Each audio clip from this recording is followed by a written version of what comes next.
Ladies and gentlemen, thank you for listening. Thank you for downloading. And thank you for subscribing to the latest edition of the 12 Kyle podcast. I am your boy, 12 Kyle. Man, check this out. On this episode, what we're going to do is we're going to continue the series that we've had speaking with HBCU alums. If you see the title, it is Doug Chose Grambling State. So this week's co-host, or guest, if you will, is no stranger to the show. He's been on here several times. He's a fellow podcaster. His podcast, the Struggle Plate Podcast, is one of my favorites. He's been on here a couple of times, and I've schooled him on old school hip hop, as I normally would do for anyone that's 32 years of age. Nonetheless, welcoming back to the podcast, representing Grambling State University, my man Doug, Northside Doug, is back in the building. Doug, what up? Yes, sir. Yes, sir. What it is. Kyle, thank you for having me back. It feels good to be up in the home. I promise I'll be on my best behavior. You know what I'm saying? We ain't gonna get into all this stuff, but you know, it's good to be here. Thank you for having me. Come on, man. You know, when I told you what I was doing, I knew I had to reach out to some Graham alums, and you at the top of the list. You along with a few other people who I'm going to circle back to and have them on as well. But yeah, man, like I said, HBCUs, both you and I are products of HBCU, you of Grambling State and me at South Carolina State University. So let's start right there, Doug. How did you choose Grambling? So the way I chose Grambling was a pretty interesting way, right? Mm-hmm. First and foremost, everybody on my mother's side are HBCU alums. My mother went to Hampton. Her sister went to Howard. Uncle went to Central State. Uncle went to Wilberforce. Grandparents met at Florida A&M, FAMU. Okay. You know, that's where my side of the family, my mother's side, comes from a bunch of Floridians, and then they migrated up north to Indiana. So mom's was always like, you're going to an HBCU, right? It wasn't a debate. I was like, but mom, like, you know, growing up in Chicago, as a Chicago native, I'm like, but Michigan State, you know what I'm saying? Like Tom Izzo, right? Or right. University of Illinois, Champaign. That I was there when Darren Williams was going on a tear up in there, and I was like, but like, these are the schools. Mizzou, right? I'm a journalist on my 9 to 5, so I was like, Mizzou, the home of journalism, and like, yo, and she was like, nah, I don't really care what you gotta say, you know. Like, my mom's was always like, I could get you into Hampton, but you gotta show me that you want it. And I was like, you know what? I don't even want to be in your footstep, in your shadows or anything.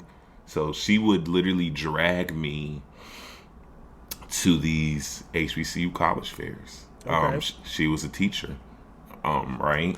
She was a high school teacher. And so when her class would go, she would take me with her.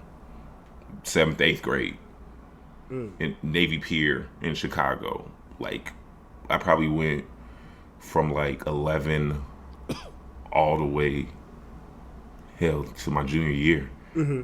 You know, the first time I went to one was in the heart of downtown Chicago, and I got admitted on the spot.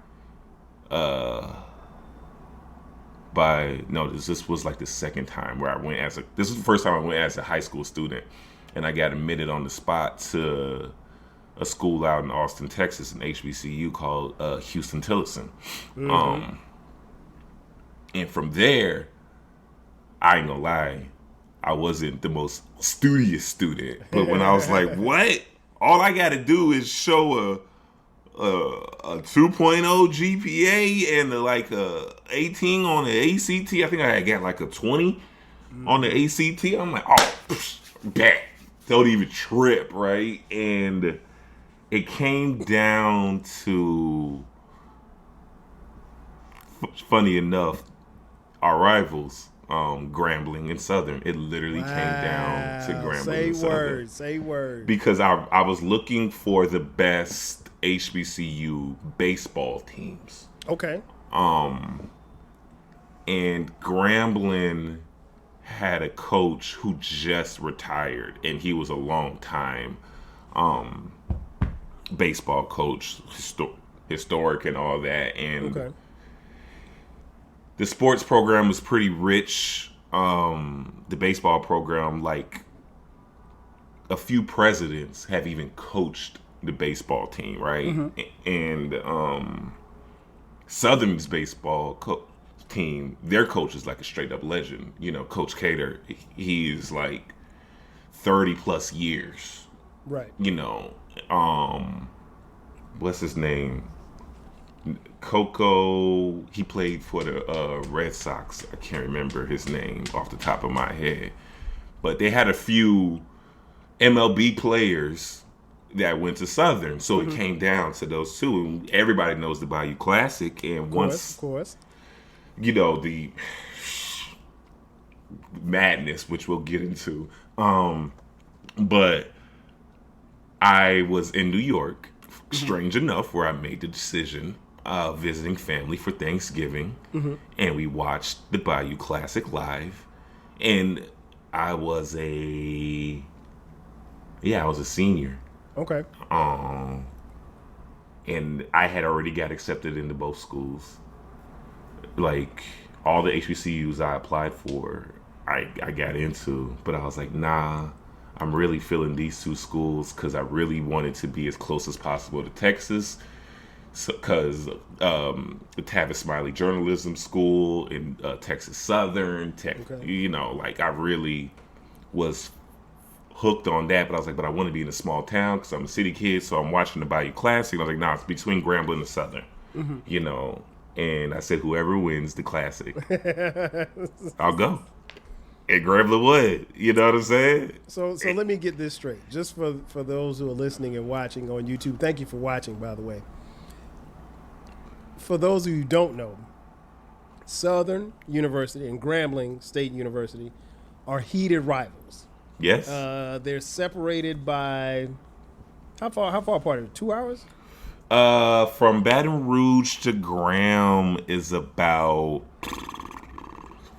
3 to 4 hours. Okay, I want to say, because Grambling is at the very top of Louisiana, and Baton Rouge is at the bottom. So right. That's about a trek. Going about 3 to 4 hours, I want to say. Okay. Yeah. So, again, bitter rivals. Their rivalry is no different than Duke and North Carolina. Is no different than Florida State and Florida, or Alabama, Auburn. Any rivalry you can think of, that's how Southern and Grambling are. So you made your decision to go to either school based on who won the Bayou Classic. Yeah, which is the annual game that they play football-wise Thanksgiving weekend in New Orleans. I'm sorry. Yeah, in the Superdome every single year. It's always was broadcasted on NBC. Yep. And I had gotten into both schools. If I'm being real though, like Grambling gave me more money. They gave me in-state tuition. So wait a minute. You're from Chicago. How did it give you in-state tuition? Cause I'm just that guy. What do you mean, Kyle? Okay. I'm that guy. How did I get in-state tuition? How did I not get a full ride? No. Okay. It was just literally the requirements, right? Okay, gotcha. Just simple requirements, as you and I know about the tough recruiting challenges that HBCUs deal with. Yes. They literally like beg you to come, in a sense, especially if you're white, right? Like, let's just be real for a second. You know, they're gonna give you the full package. So so when I learned that about getting accepted on the spot, I really started honing in on those schools, and schools that I just wanted to go to, right? And lo and behold, after Grambling won that game, they ended up winning the national championship. that year in 2000 and that was 2008. Yeah. Okay, that was 2008. Okay. So, and then Now the rest was history. you mentioned baseball. Did you play baseball at Grambling, or were you going there? Okay, so here's my funny baseball story, right? Okay. I played baseball all the way from like literally t-ball and whatnot, and I come on campus, hadn't worked out in like 2 months. You feel what I'm saying? But I was still keeping up with the guys, but it was hot, Kyle. It was hot. Grambling, yes. August of 2009. Not a cloud in sight. All right, I need water. All right, I'm thirsty. I'm dizzy. And next thing you know, I'm not having the best of times batting on the plate. Like, I was like, yo, my power ain't even really here. I said, but it's cool. We're going to work it out. And then next thing you know, I'm tossing warm-ups. I'm tossing BP, batting practice, in the cages with a guy. We were just all a bunch of walk-ins, who like initially made the team essentially. And I'm throwing batting practice and I'm throwing it, and he's like, harder, man, harder, throw it harder. So I'm like, I bet, fine. Heard you. I literally probably threw about, I think I was throwing like 80 at that time. Okay. 80 miles per hour. Maybe like 75 to 80. I can't remember. But either way, I threw it at him. He hits it right back at me. Breaks my forearm. Damn. I was like, oh. And I was like, you know what? We good, y'all. We good. That's my bad. My hand-eye coordination ain't where it's supposed to be. So I had no issues with it, ultimately. I knew I wasn't going to make the MLB. I just wanted to play. And, yeah. So that's my baseball story. It's really hilarious. So your baseball career ended that day? Like, literally that week. I would say that week. That first week. And I was like, damn. So this is what it's like when they say they separate the men from the boys, the strong versus the weak. And I was like, it's cool. I wasn't even tripping. Real quick. And those guys ended up winning the conference tournament that year and going to the championship, to the College World Series. So I was like, oh, damn. I could have just sat on the bench with a bad arm and got me a ring. Sometimes when you know, and that right there was an indication like this ain't it. Grand opening, grand closing. Grand opening, grand closing for sure. Yeah. So you mentioned college tours. Did you go on a college tour at Grambling, or had you been like my man Eclectic, who went to Grambling, had never seen the campus before? So let me tell you something, man. All right. I did not see Grambling on college tour. I went to college tour that was sponsored by the Rainbow Push Coalition, that's ran by Reverend Jesse Jackson Jr. He took a bus full of kids from Chicago, and we'd be all out there. You feel what I'm saying? And I'm like, I literally thought that I was going to go to like Tennessee State. Okay. Right? I literally thought I was going to go to Tennessee State or Jackson State. It was those two, because Jackson State has a real strong alumni base in Chicago. Okay. So when I saw Jackson State, I was like, oh my God, yo, this looks like Farragut High School. If you don't know what Farragut High School is, that's the name of the high school that Kevin Garnett went to. Yep. You know what I'm saying? Yep. So in Chicago, so I'm like, oh man, this looks like a high school, like I appreciate it in the city, but I literally thought I was going to Tennessee State because I had biscuits and gravy for the very first time over there. And I was like, oh shit. Like, this is lit. I called my mama. Like, literally, I was like, Mom, you right, I'm going to an HBCU. And I think it might be Tennessee State. Like, they let me into, I did those tours. Virginia, I went all throughout Virginia, Virginia Union, Virginia State, Hampton. Fell in love on the campus of Morehouse, like anybody else, like any other young man would. Mm-hmm. But no, never Grambling, strange enough. But wow. I just said, let's just take a chance on it, right? Like, I wanted to go to a school that was also known for winning, like my high school was not known for winning. I wanted to go to a school that had school pride, and we was not school pride. All right, what high school did you go to in Chicago? So I went to a school up north, on the north side, right by Loyola University, called Sullivan High School.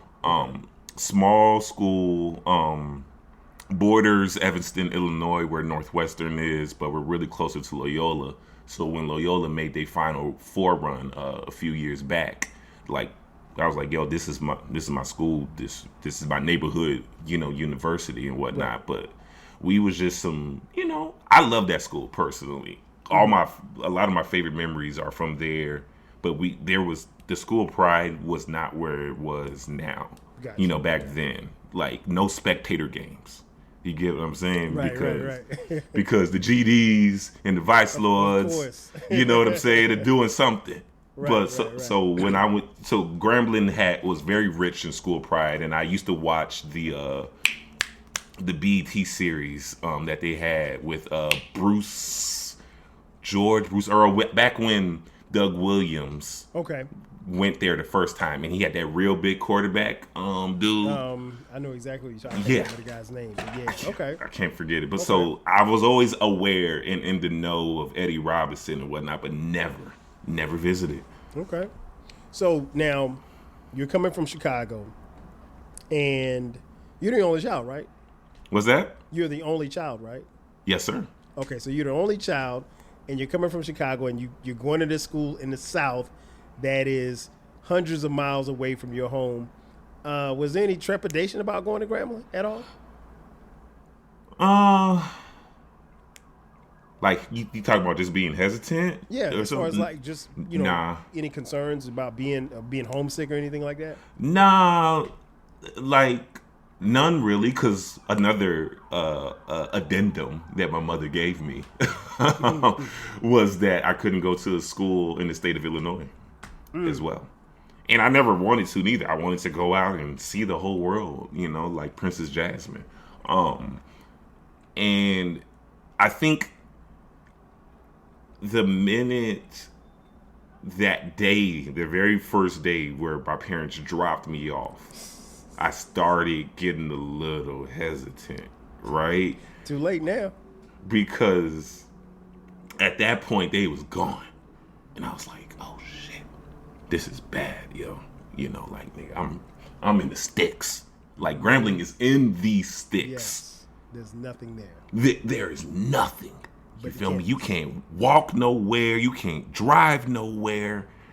And, like, mind you, it was great when I first got there because I went there for, like, a little freshman summer orientation and whatnot. Mm-hmm. And I was feeling it. And I was like, all right, cool, we here. And then when I get there, they opened up these brand new dorms for us. Mm-hmm. Brand new dorms constructed. Like, before our dorms, these dorm rooms were like apartment buildings, like literally made like, literally looked like New York City, housing authorities. Okay. So they tore it all down, constructed these brand new apartments for me. So I'm excited. These dorms look like suites. I'm like, yeah, no community bathrooms up in here. We ain't doing none of that. And literally my dad takes a dump in my bathroom. I was so embarrassed.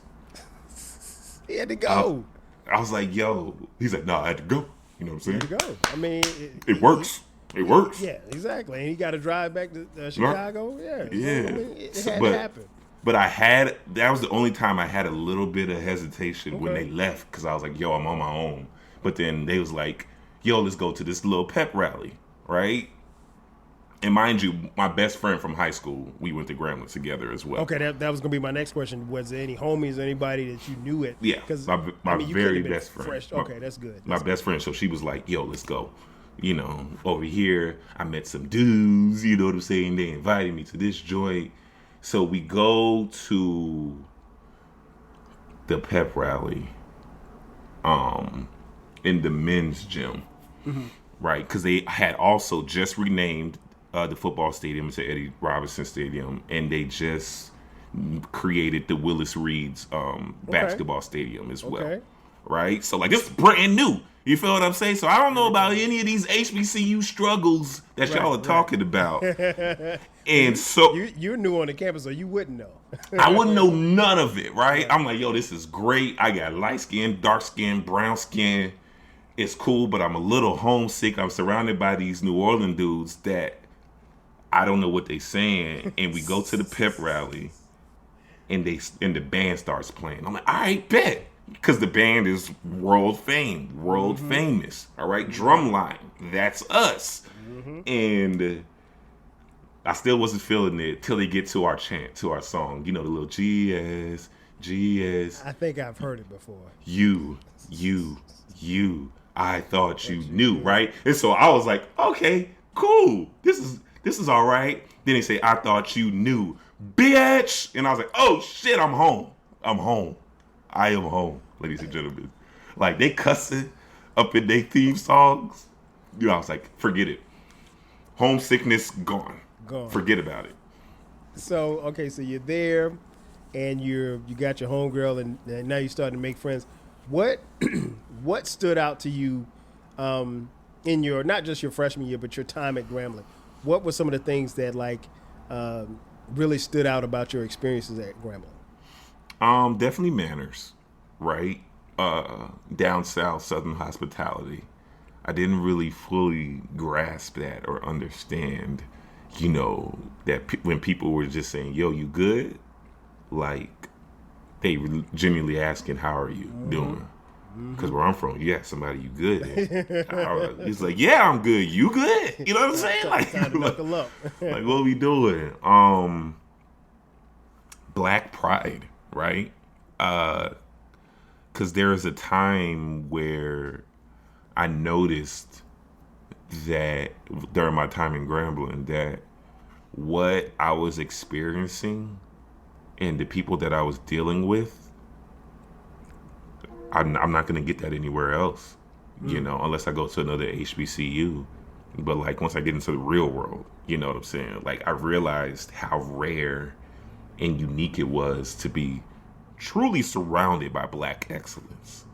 You know what I'm saying? In a world that promotes, you know, white dominance, right? And that you have to link up with white people in order to get to where you need to go. Right. Like, that was completely debunked for me during my time there. I've met so many CEOs, right? Black CEOs, male and female, right? I met Chris Brown's longtime manager. She's a Grambling alum. Okay. You feel what I'm saying? Yeah, just Black pride really stuck out for me. It resonates on those campuses, man. It resonates on all HBCU campuses. So you get to Grambling. What was your major at Grambling? I was a mass communication major. Okay. So, why did you choose mass comm? I just wanted to be in media, right?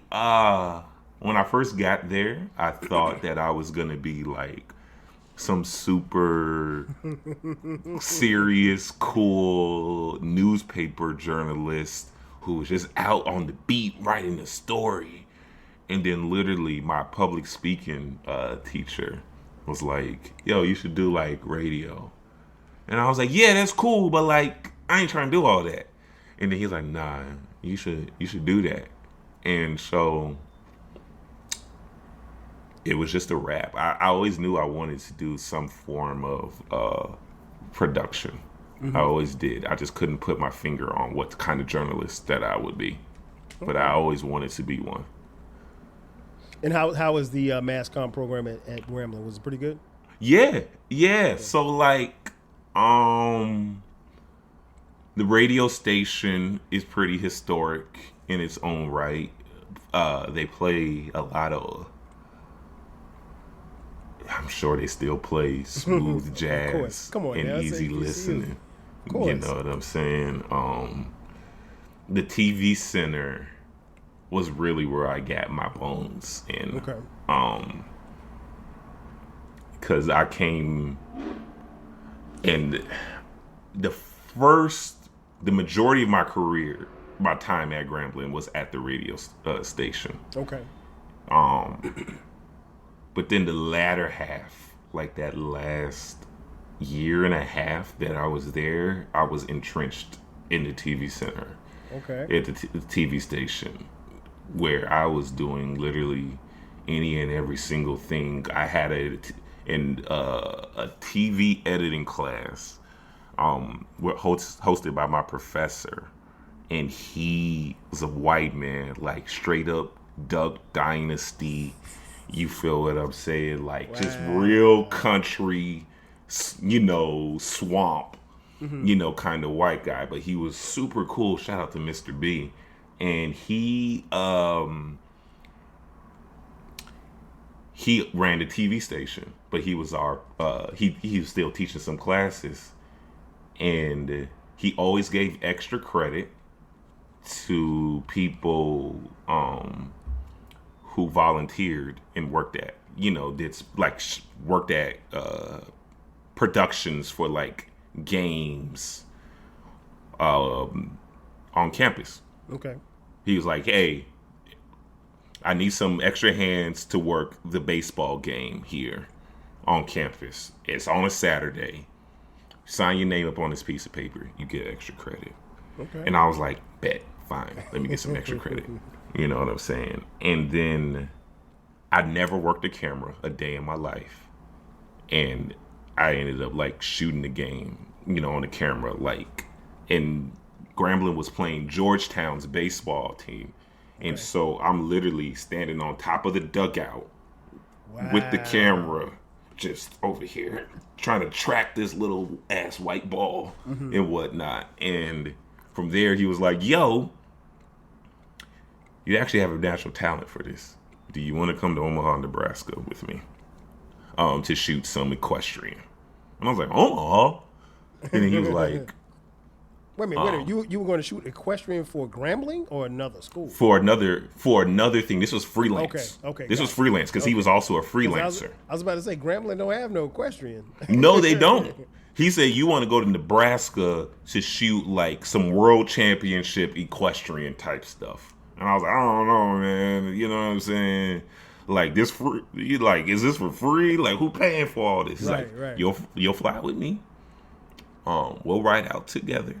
I got a whole team of students, and you'll get at least $350. And I was like, all right, cool. We good then. We good. You know what I'm saying? Right. And the rest is history. He linked me up with my very first professor, my very first executive producer, my very first boss in the TV industry in Shreveport. She emailed him asking for some students that just wanted to learn. And the rest is history. But I stuck with Mr. B all the way through. Like we shot Miss America pageants, Miss Louisiana pageants, Louisiana Tech football games, Grambling football games, basketball, like everything in northern Louisiana sports wise, I did it. And that's literally because of that department and that connection that I had. And I even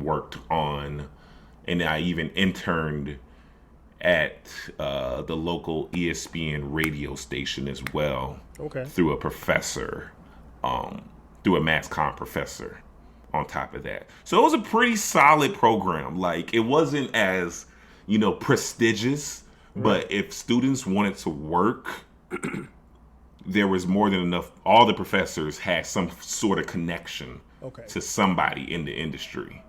And the students that are now like on top are doing it. Like one guy who goes by the name of Charles Blow, he is a commentator for he used to be a commentator for CNN. Now he does some stuff for MSNBC. But New York Times literally created a job for him fresh out of school. As soon as he graduated from Grambling. Soledad O'Brien, whenever she would come, she would just grab a bunch of students and recruit them. Same thing with Tom Joyner. Like Tom Joyner is my personal hero. Okay. Like he's my hero. Like Legend. I chase that man down when he comes up on campus. You know what I'm saying? So like, it's more about the connection that department really gave that I really, really loved and appreciated. So you go from being a city kid in Chicago in high school, you go to Grambling, and you get into TV. And now you're in New York City, still in TV, working in TV. Yeah. How much did Grambling prepare you for what you're doing now? Oh, everything. Are you kidding me? Like, I'm an executive producer in New York City. Nice. Right? Black. Male. There's a literal, need for that. And it was just work ethic. Right? So a little background about me. During my time in Grambling, I sat out about a semester, I want to say, because my brain and my mind was not where it was at in school. I was having all the fun in the world. You feel what I'm saying? Like, all the fun. It happened. Many a nights on Canal Street, many a nights on Bourbon Street, okay? And then on top of that, on a serious tip, my folks were getting divorced. So that really took a mental toll for me. So I tried to numb the pain, by just being a rebellious student, right? Like, I wasn't really doing class, but I passed all my finals. Mm-hmm. But the teacher was like, yo, you need to show up. Like, attendance matters. All right. And I was like, but I'm acing these tests, yo. You know what I'm saying? I'm not failing these tests. And so when I joined the TV department, the TV center, that man made me work my ass off. Right? Like, we shooting Duck Dynasty commercials, and he was like, Douglas, Mr. Douglas, that's what he called me. He's Mr. Douglas. Do you want to do this? Right? Do you want to come out here? And I'm literally tying around, wrangling 100-foot long cables in the dead heat. You feel what I'm saying? Just work ethic. Like, that's it. That's all that moment taught and showed and appreciated for me, right? Because from there, I started getting booked to do my own freelancing stuff. And then once, I didn't know what it meant to be a TV producer. Mm-hmm. How would I know, what that means? Like, why?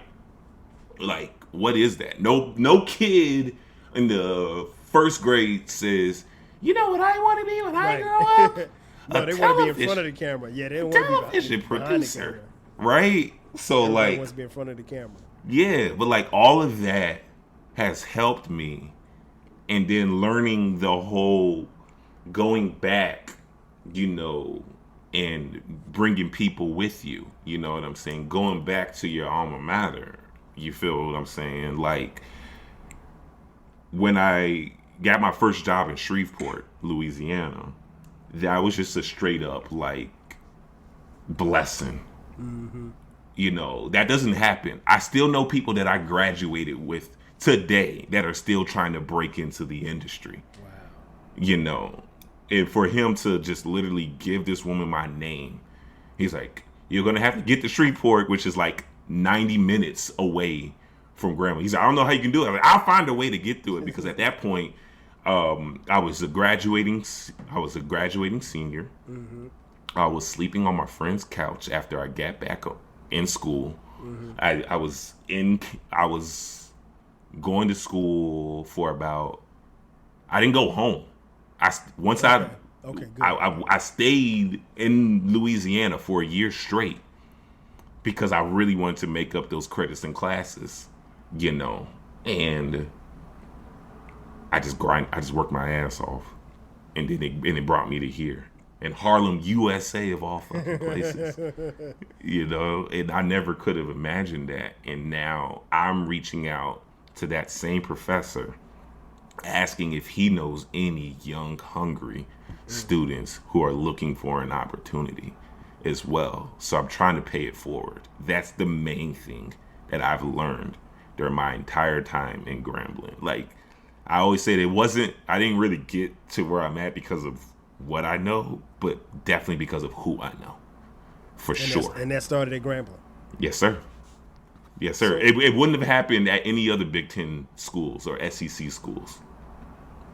So given the fact that, like I said, you're a Chicago City kid, you go to Grambling, and then now you're in TV as a young black executive producer, do you get any feedback or any type of questions when people ask where you went to school and you tell them?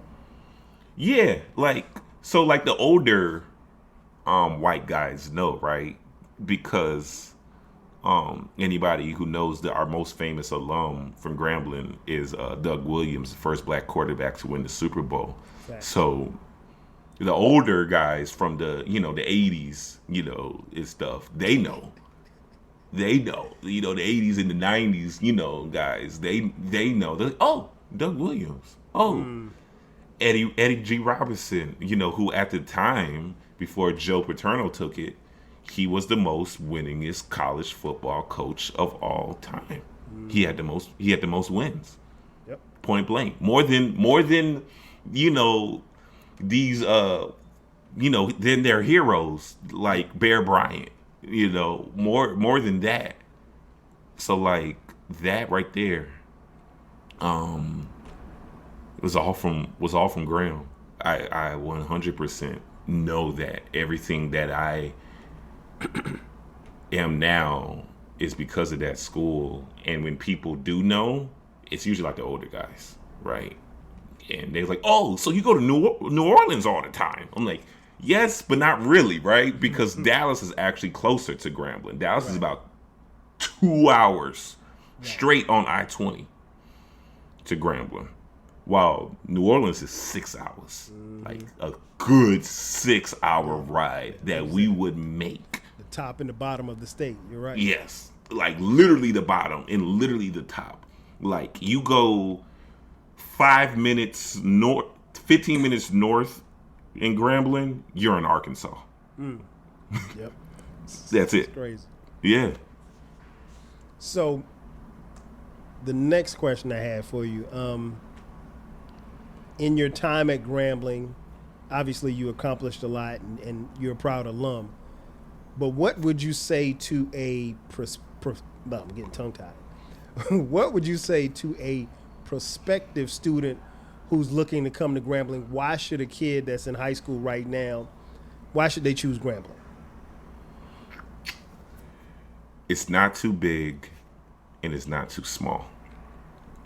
It's the right size where you will still know everybody and you can still build a relationship. And that's what's very key that I'm learning, right? As I've climbed my way up the corporate ladder and I'm meeting these young 23-year-olds, these young kids who are probably like at the top percentile of their Power 5 schools, of their Texas A&Ms, right? Of their UCLAs, USCs, Tennessee, NYU, Columbia, and those people had to fight for their professors' attentions because those professors don't just have like 20 to 40 students. They have hundreds of students. So it's that personal connection, right? Like I would not have had that. And the funny thing is that the man who gave me the biggest opportunity in that school was a white man on top of that, which is hilarious to me. But it goes to show that people do care about black people's growth and about black excellence at the end of the day. And it's fun, dog. Like you got the band every single day. The cafeteria. Yo, there's catfish ponds all over Grambling. And these people will go fish, grab that catfish, fry it up. Boy, best catfish I ever tasted in my life. Yeah, Yo. Yeah. Best catfish I ever tasted. So you get the community and you learn way more about yourself. And you get time to think. Like, now I know what these country folk mean when they say you just stare at the stars or just walk around on the train tracks and just get some time to think. Especially to all my big city kids. Mm-hmm. You don't get that. Right. Yeah, it's the thing I always say about HBCUs is that, and you can say this about your professor, everybody has a vested interest in seeing you succeed. Yes. Everybody on that campus, from your professors, to your coaches, yes, to the cafeteria ladies, everybody has something vested into you, and they want to see you succeed, and they're going to do any and everything to help you if you want to be helped. Yes. If you're not willing to work, nobody's going to help you. No, you're right, because, like, let's just talk about the alumni base for a second. There's like 5 families in that small little town that basically run it. And they're like super grand legacies, like super legacies. Mm-hmm. And my internship that I got at ESPN Radio was through an alum who went to the church that I was going to. Okay. And everybody knew who he was. And he said, "You looking for an internship? Like, what are you doing, Doug? What are you doing to go ahead and succeed?" Mm. Who would even ask that, for starters? And this was a church that was full of like people that were like 50 and above. Okay. You get what I'm saying? Old school like black church. Old school Baptist. All right. We baptize it in the name of the Father. MLK fan type church. And this was like Grambling's historical church, right? This is the church that the entire football team would go to during Eddie Robinson's days. This is the church where the first president was buried behind the church. You know what I'm saying? Like one of them real old school type of churches. Right. Historically, in a sense. And everybody went to Graham over there. There were alums that were vested, that had a vested interest in your future and your career, that whole community outside of campus. And it wasn't a whole lot of community outside of campus. So everybody that was there was there. Yeah. And they really, really wanted to make sure that you were helped. And if you didn't take, their help, then they would just move on. They just move on, right? Because they're not going to waste time with somebody who doesn't want to be helped. Facts. And who doesn't want to do that work. And so that work ethic that was instilled in me, crawling my way from Shreveport to Las Vegas, right? The guy that is in charge of the tourism board in Las Vegas, where Vegas gets the majority of their money. That's where I lived. I lived in Las Vegas after Shreveport. That man is a Grambling alum. Las Vegas is a top 5 chapter for Grambling State University. Wow. Right? Like the DJ, there's this guy that organizes every single black HBCU functions that make sure that these HBCUs come to Vegas to play UNLV basketball or football. He went to Grambling, right? And his very best friends were E40 and Erykah Badu, 2 people who went to Grambling, right? And he played a very integral part of their careers because they both dropped out after they performed at the talent show that he hosted. You get what I'm saying? Like after that, and they won it. They won the talent show. Erykah went back to Dallas, started working on Bag Lady, all that stuff. And E40 went back to the Bay, and the rest was history after that. So like from there, and then Denver, right? I lived in Denver, and a lot of alums ran, which is hilarious. You'll find this hilarious. They ran the Denver chapter for Rough Riders, the motorcycle gang. You know what I'm saying? Not surprised because bikes are real heavy out in Denver. Yes, like I didn't know this stuff, right? And the fact that Rough Riders was a thing. Rough Riders, right. It's still a thing in like 2019, 2020, 2021, you know, and these were all people that had vested interest in our careers. And so I just try to pay it forward. Yeah, man. That's what it's all about. That's what it's all about. And that's one of the things that you learn at HBCUs. Like, when you get through that door, reach back and grab someone else. Or at least leave the door open. If you can't grab somebody else, leave the door open. Definitely, man. And again, I got to thank you for coming through, Doug. Of course. Thank you for having me. Man, come on, bro. You know how we do. Before we get out of here, Doug, tell folks where they can find you, where they can find the podcast, and all that good stuff. Yes, sir. So you can find the Struggle Play podcast every Monday, right? We break down songs. We talk music. It is a straight music podcast. And I break down songs that embodies an artist's passion, pleasure, and pain. It comes out every Mondays. We do bonus episodes, right? Like me and Kyle just recap Kendrick's Juneteenth pop out concert. Yes. You know what I'm saying? Where he literally popped out and showed niggas. Twitter and Instagram, you can find the Struggle Plate podcast on Twitter, struggle_plate right now. That page is under some reconstruction, so that's we're in the middle of a whole rebrand this summer, seeing where this takes us and seeing where it goes. But the Struggle Plate podcast is where it's at, and it's what you need to check out. No doubt, no doubt. And you guys been listening long enough. You should know where to find me, but if you don't, you can catch the 12 Kyle podcast. We drop new episodes every Thursday and every Sunday at midnight. If you want to follow me on the socials, it's at 12 Kyle, at 12 Kyle podcast across the board. Facebook, Twitter, Instagram, Threads, TikTok as well. We have clips. Also, we have a YouTube channel. You can watch on YouTube. We have audio as well as video on YouTube. And if you do check us out on YouTube, make sure that you hit the subscribe button and you hit the notification so you'll get notifications when the episodes come out. Also, if you would like to contribute to the show financisign, hit us up on Cash App. Get that collection plate. Oh yeah, man. Listen, I got my hand out. $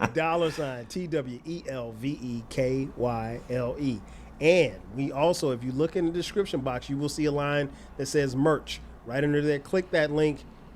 Come check out the 12 Kyle podcast. We have merch as far as hoodies, T-shirts, coffee mugs, you name it, we got it. So we got a little bit of everything for everybody. Again, I got to thank my man Doug for coming through. Once again, sir. I am your boy 12 Kyle. We'll catch you guys next time. 5,000.